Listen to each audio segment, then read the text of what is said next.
Bonjour tout le monde, aujourd'hui on est jeudi 21 mai 2020 et c'est français avec Madame Dugas. Alors aujourd'hui à faire, il y a les cartes d'anniversaire pour les élèves qui ont des anniversaires pendant la fête, vendredi.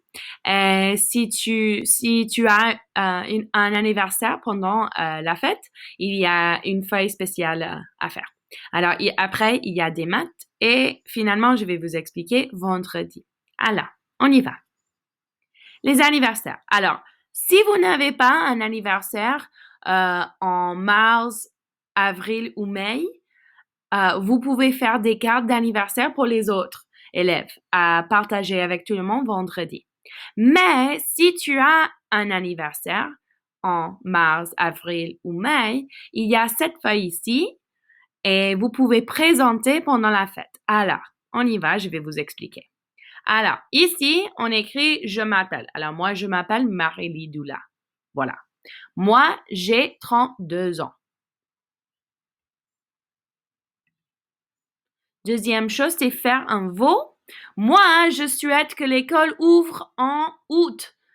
Le premier jour d'école, c'est mon anniversaire. Alors, j'espère qu'on a de la chance et les écoles vont être ouvertes.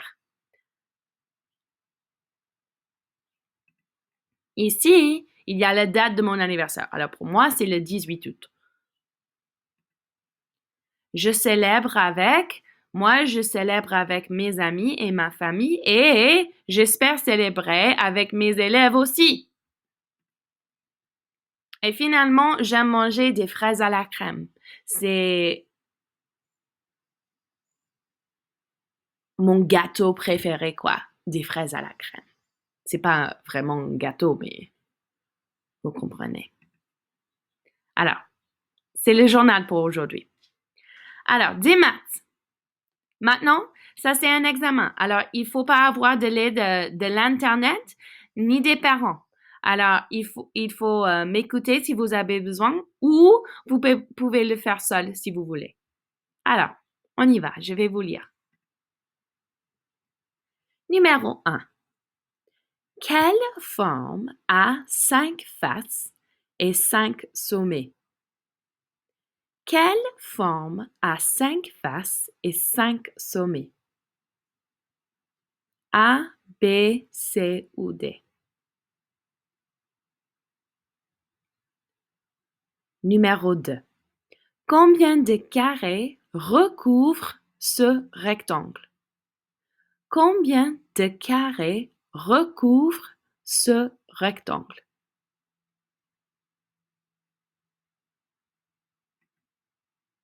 Numéro 3. Quelle forme plane peut être tracée à partir du solide?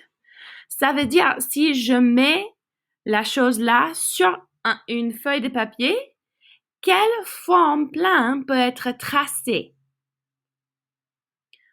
A. Un cercle. B. Un rectangle. C. Un parallélogramme. D. Un carré. C'est la même chose pour numéro 4. Quelle forme plane peut être tracée à partir du solide? A. Un triangle. B. Un carré. C. Un cercle. D. Un cube. Numéro 5. Katie met 3 triangles ensemble. Quelle forme a-t-elle fait?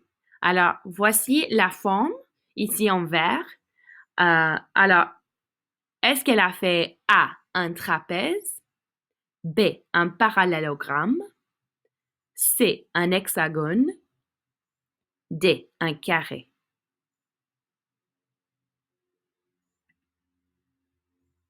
Numéro 6. Montre 2 différentes façons de diviser les rectangles ci-dessous en quart. Alors, il faut montrer 2 façons différentes de diviser les rectangles ci-dessus en quart. Numéro 7. Trace le nombre de lignes demandées pour faire de nouvelles formes. Écris les noms des formes que tu as faites. Alors, il faut dessiner 4 lignes dans cette forme pour faire de nouvelles formes et écrire le nom des formes que tu as faites. Numéro 8. J'ai 4 côtés. 2 de mes côtés sont plus longs, mais ont la même longueur. Les autres côtés sont plus courts et ont la même longueur. Quelle forme suis-je? Explique.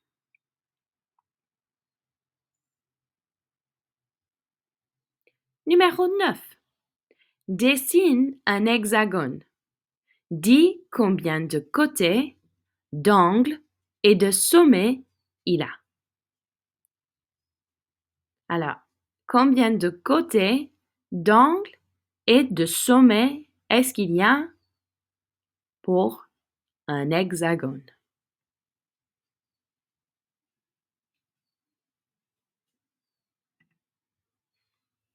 Alors, ça c'est tout.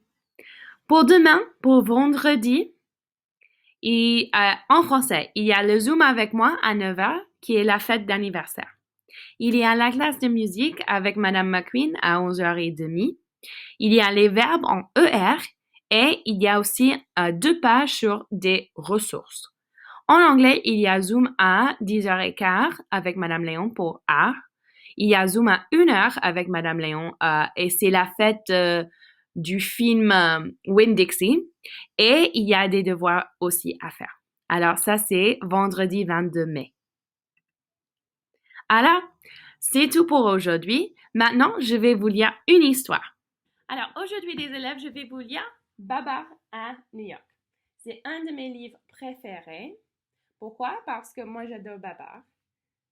Et il y a aussi des idées dans ce livre qui correspondent avec des pages d'études sociales qu'on a fait. Alors, je vais vous demander, est-ce que vous pensez que New York, c'est un environnement urbain, suburbain ou rural? Alors, voici tous les édifices, voici tous les gens, les voitures, les taxis. Alors, qu'est-ce que vous en pensez? Est-ce que c'est urbain, suburbain ou rural? Alors, ici, on commence. Et c'est ça c'est Paris. Et ici, c'est l'avion. Alors, on y va. Dans l'avion qui survole Paris, Babar, le roi des éléphants, est en route pour les États-Unis. Il a été invité à Washington par le président et en profitera pour faire un grand voyage. La reine Céleste et les enfants rejoindront Babar en Californie. Ainsi en a-t-il été décidé. Le petit Alexandre, en effet, avait dit tout excité: « Moi aussi, je voudrais aller en Amérique. » Eh bien, c'est entendu, nous nous retrouverons à San Francisco, avait répondu Babar, de très bonne humeur.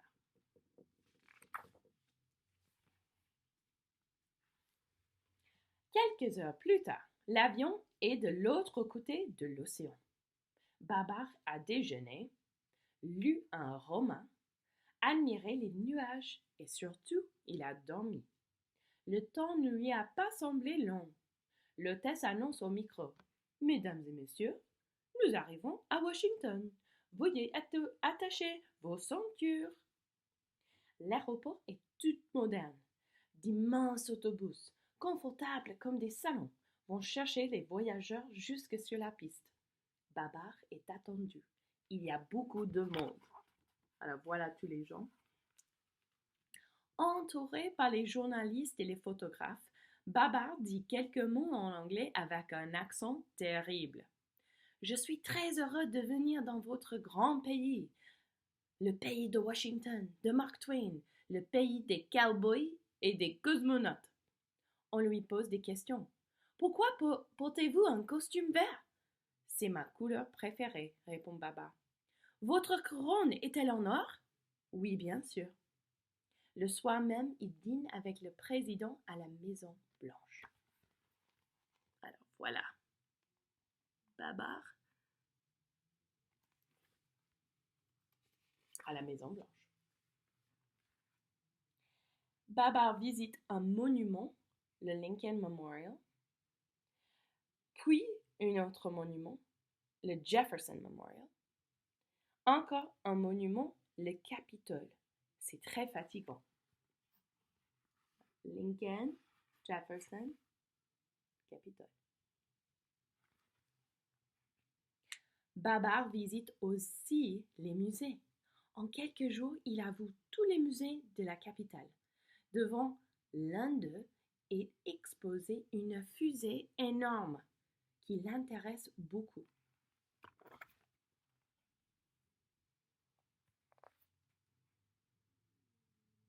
Est-ce que les éléphants ont des fusées comme celle-ci? Demande à Babar les personnes qui l'accompagnent. Mais oui, répondit-il. Le premier voyageur de l'espace qui mettra le pied sur la Lune pourrait bien être un éléphant.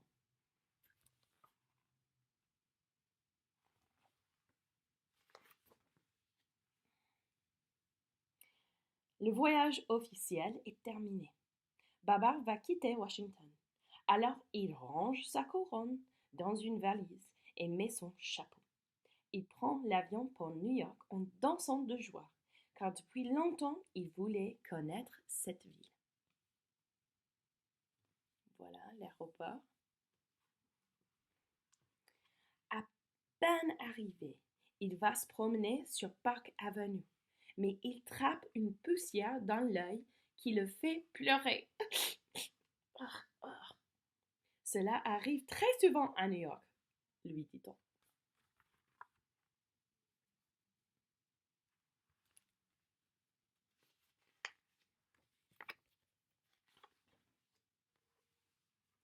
Ayant passé une bonne nuit à l'hôtel Eaton, Babar, assis confortablement devant la fenêtre, prend un petit déjeuner délicieux. Du jus d'orange, des toasts, du thé et des céréales. Mais impatient de sortir, il s'habille vite sans oublier de mettre un plein de la ville dans la poche de sa veste. Il y a 6 ascenseurs. Pourtant, cela suffit à peine, l'hôtel est tellement grand. Dans la cabine, Babar avale plusieurs fois sa salive. On lui a conseillé de le faire pour ne pas avoir mal aux oreilles, car c'est très haut, le 40e étage. Voilà l'ascenseur, petit déjeuner. Dans l'autobus, il n'y a ni receveur ni billet. Il faut mettre une pièce de 15 centimes dans la tirelire à côté du chauffeur. Et le chauffeur n'est pas toujours aimable parce qu'il a trop de choses à faire à la fois. Tout en conduisant, c'est lui qui rend la monnaie. Babar descend à Central Park. Il s'assied sur un banc. Les écureuils, qui sont très curieux, viennent le voir de près et sautent sur sa trompe. Voilà l'autobus et ici le parc avec des écureuils sur la trompe.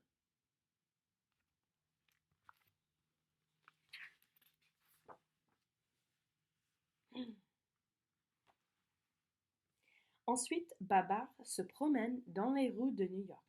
Les piétons ont l'air pressés, les automobilistes aussi. Au croisement, dès que les feux sont verts, tout le monde klaxonne à la fois. Vraiment, on n'aime pas attendre à New York. Et c'est vrai, on n'aime pas attendre.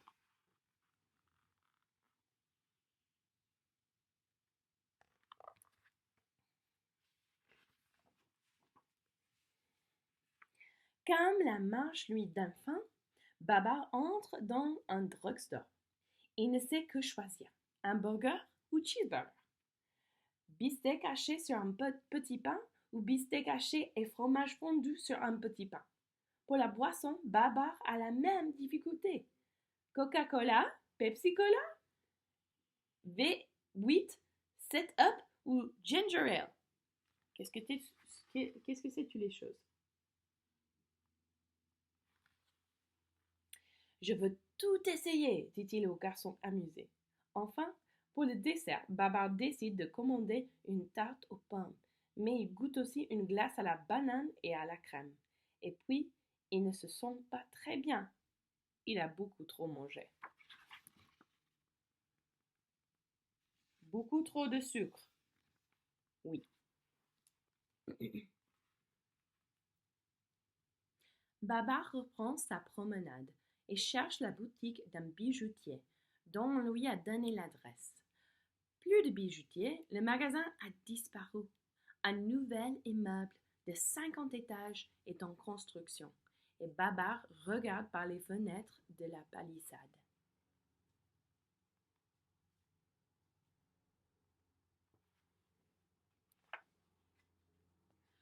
Tout en observant le chantier, Babar se dit brusquement: ah, j'ai oublié où je dois rencontrer mes amis Bob et Hélène. Alors il entre dans une cabine téléphonique. Nous passons vous chercher à l'hôtel à 7 heures, lui répond Hélène. Ils vont dîner au restaurant japonais. Babar est ravi et comme tout le monde, il enlève ses chaussures.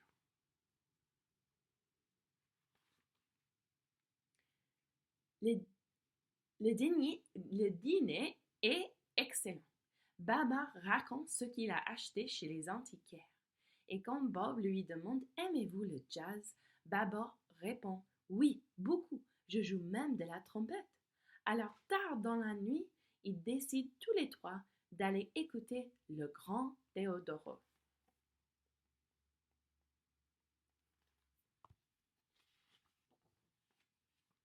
Babar passe quelques jours chez ses amis à la campagne avec leurs enfants Peter, Tommy, Billy et le chien Lady.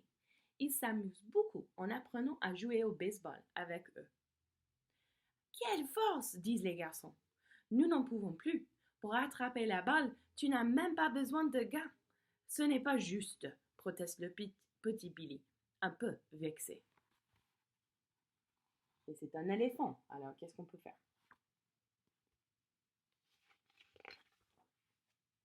Hélène demande à Babar s'il veut bien venir avec elle au supermarché. Volontiers, répond-il. C'est moi qui pousserai le chariot. Mais le roi des éléphants a du mal à suivre Hélène entre les étalages. Elle se faufile à toute vitesse en appelant: par ici, Babar, je suis là, à côté des cornflakes. Oubliant qu'il est si gros, Babar accroche une bouteille du cidre. La bouteille se casse. Cela provoque un gros encombrement de chariot. Babar est ennuyé, mais ce n'est pas très grave. Voilà Babar qui est très gros au supermarché. Babar a pensé à rapporter des pop-corns pour Peter, Tommy et Billy. Le soir, il regarde un match de baseball à la télévision.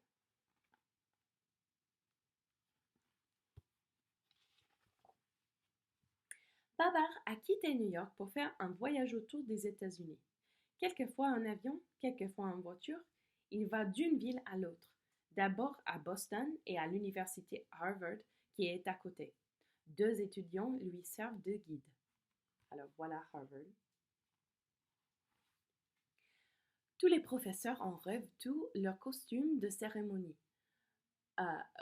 avec le chapeau galette, pour remettre à Babar un diplôme de docteur et lettres et l'écharpe de l'université. C'est un grand honneur. Puis Babar s'assied un moment dans le bureau où les étudiants font leur propre journal. Il promet de leur envoyer des photos du pays des éléphants.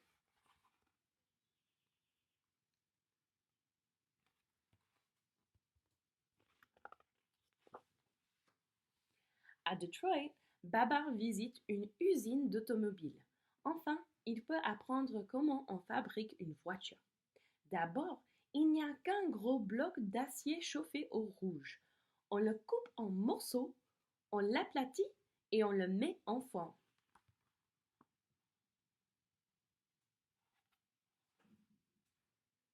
Et puis, tout se rassemble sur la chaîne de montage, une espèce de long tapis roulant.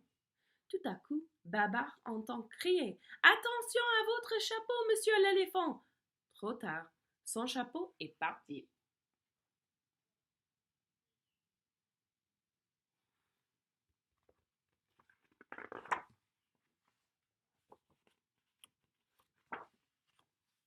Babar s'arrête encore à Chicago. Il est très impressionné par cette énorme ville avec son vieux métro au pied des gratte-ciels. C'est maintenant le grand départ vers l'ouest des États-Unis.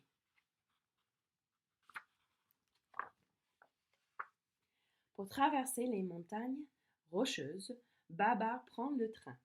Il se repose en regardant le beau paysage et pense à Céleste et à ses enfants qu'il va retrouver bientôt à San Francisco. Que de choses il pourra leur raconter. Ils sont réjouis d'avance. Voilà le train. Alors, j'espère que vous avez aimé ce livre. Alors, est-ce que vous pensez que ces villes, New York, Boston, Chicago, toutes ces villes, est-ce que ça c'est suburbain, urbain ou rural? Bien sûr, c'est des environnements urbains parce que c'est des villes avec des gratte-ciels et des gens, beaucoup de gens et tout ça. Mais ici, dans les montagnes, ça c'est le paysage et c'est rural.